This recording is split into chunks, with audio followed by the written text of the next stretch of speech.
গঙ্গার ছোট মাছ ভালো করে ধুয়ে নিয়েছি, লবণ হলুদ দিয়ে মাখিয়ে নিয়েছি। তেল গরম হয়ে গেছে,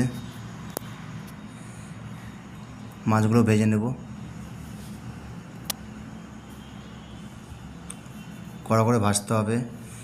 এই যে এক ধাপ ভাজা হয়ে গেছে, দ্বিতীয় ধাপ চলছে। বেগুন দিয়ে করবো তাই বেগুনগুলো আগে কেটে নিয়েছি, এবার বেগুনগুলো ভেজে নেব। একটু লাল লাল করে ভেজে নিতে হবে।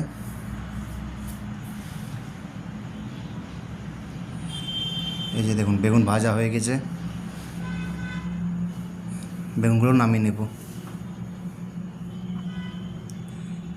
এবারে কালো জিরে দিব, কাঁচা লঙ্কা কুচি, পেঁয়াজ কুচি,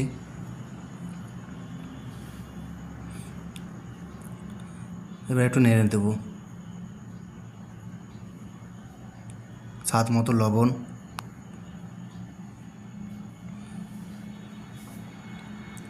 পেঁয়াজ বাটা,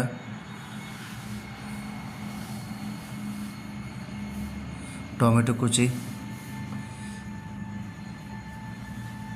এই যে এখানে মশলা বলতে জিরে বাটা, ধনে বাটা, কাশ্মীর লঙ্কা গুঁড়ো সব একসাথে মেশানো আছে।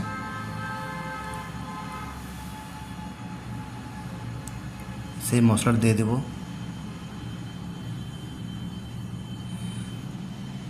হলুদ গুঁড়ো, এই যে মশলা কষানো হয়ে গেছে, এবার মাছ ভাজাগুলো দিয়ে দিলাম। এবার একটু নেড়ে দেবো, যেহেতু গা মাখা মাখা হবে। বেগুন ভাজাগুলো দিয়ে দিলাম।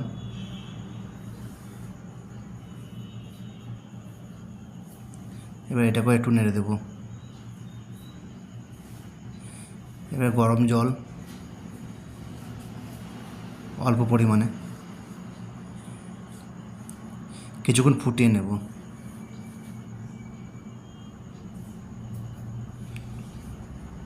এই দেখুন কি সুন্দর রং হয়েছে, দেখুন আমার রেসিপি রং কমপ্লিট।